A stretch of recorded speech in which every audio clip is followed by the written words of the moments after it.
Балам, мұнда жалғып кетпеу жарай ма? Әке, не айтып тұрсыз? Мен 10 жастамын ғой. Мен енді кішкентай бала емеспін, жыламаймын. Нұрлан қабағын түйіп теріс қарап алды да сәлден қайта бұрылып әкесіне әлі де балаға тән әлсіз үнмен: әке, ертең тағы келесіз ғой деп сұрады.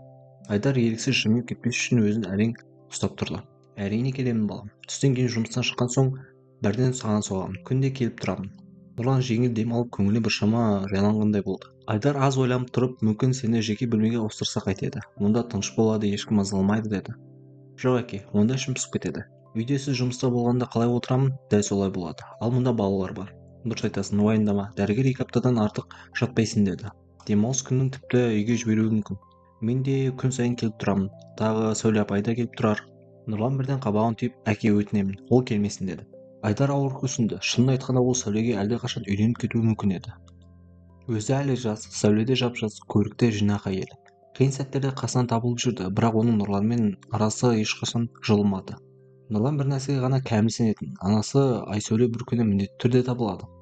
Айдар баласының бұл сенімін бұзуға тырысқан жоқ. Өзі де жүрегінің бір түкпірінде әлдебір әлсіз үміт өшірмей ұстап жүрген. Бірақ жылдар өте келе сол үміттің орнын үнсіз мұң басқан еді. Жарайды балам, уайымдама. Әке, сіз бара беріңіз. Біз мақсатпен теңіз шайқасын ойнаймыз.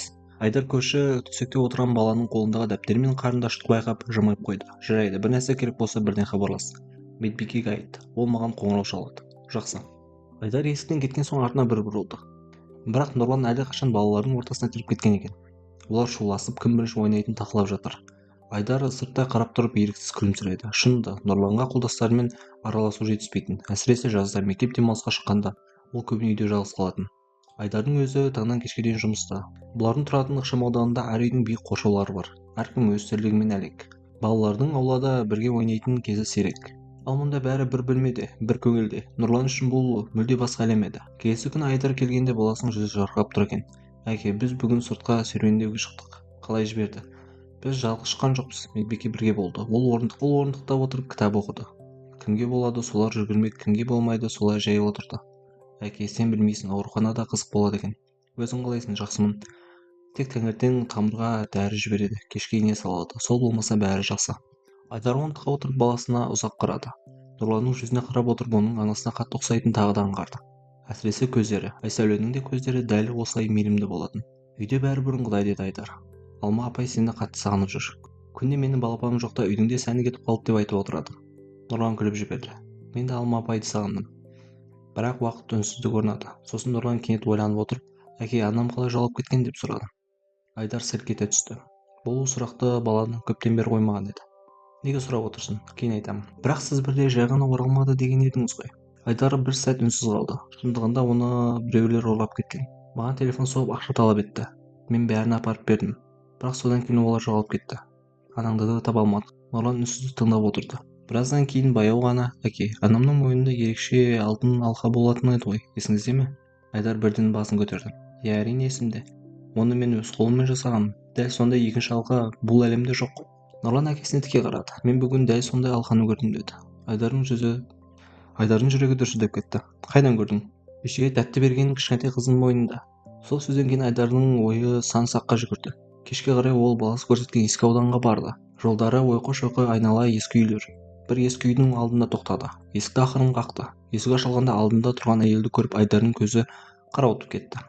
Ол жерге отыра кетті. Біраздан кейін әлсіз дауыстар естілді. Анашым, қорықпаңыз. Бұл жақсы кісі. Мен айтқан баланың әкесі. Бұл кішкентай қыздың дауысы еді. Айдар көзін ашып әйелге қарады. Оның жүзін көргенде жүрегі тоқтап қалғандай болды. Бұл Айсәуле еді. Бірақ әйел өзін іңкәр деп таныстырды. Ол баяу сөйлеп болған жағдайды түсіндірді. 8 жыл бұрын бір әже оны бұтаның арасынан тауып алған екен. Басы-ауызы жараланған, ес-түссіз жатқан, ештеңе есінде болмаған. Жалғыз білгі мойнындағы алтын алқа. Кейін оның жүкті екені белгілі болды. Сол кезде дүниеге кішкентай қызы Ләйлә келген. Әже оларды бағып өсірген. Бірақ кейін қайтыс болған. Содан бері іңкәр мен Ләйлә сол ескі үйде тұрып келген. Айдар телефонын шығарып ескі суретті көрсетті. Суретте Айсәуле дәл сол алтын алқамен тұр еді. Ләйлә таңырқап айқайлап жіберді. Анашым, бұл сіз ғой, қандай әдемісіз. Сол сәтте Айдардың көзінен жас шықты. Ол бәрін түсінді. Айсәуле тірі еді. Таң атқанша олар сөйлесті. Айсәуле өткен өмірін есіне түсіре алмады. Бірақ Айдар оны ең жақсы дәрігерге апаратынын айтты. Таңертең ол оларды көлігіне отырғызды. Ештеңеге алаңдамаңыз. Енді сіздерге мұның бәрі қажет емес. Қазір ауруханаға барып, ұлымды алып, сосын үйге қайтамыз. ұлың бар ма? Деді Ақсәуле таңырқап. Иә, сенің ұлың. Оның аты Нұрлан. Дәл сол баланың арқасында мен сені таптым. Олар үйге келгенде Сәуле оларды есік алдында қарсы алды. Бірақ Айсәулені көргенде оның жүзі бірден өзгеріп кетті. Бұл мүмкін емес. Сенің өлуің керек еді деп айқайлап жіберді. Сол сәтте бәрі белгілі болды. Сәуле бір кезде Айсәулені алдап шақырып қызғанышпен өлтірмек болған. Бірақ Айсәуле аман қалған. Көп ұзамай полиция Сәулені алып кетті. Бірнеше аптадан кейін Айсәулені жады біртіндеп қайта орала бастады. Айдар, Айсәуле, Нұрлан және кішкентай қызы Ләйлә қайтадан бір отбасы болып жаңа өмір бастады. Алғаш жасаған шешімдері бәрі бірге теңізге барып демалу болды. Себебі кейде адам өміріндегі ең үлкен бақыт жоғалған жандарын табу екен.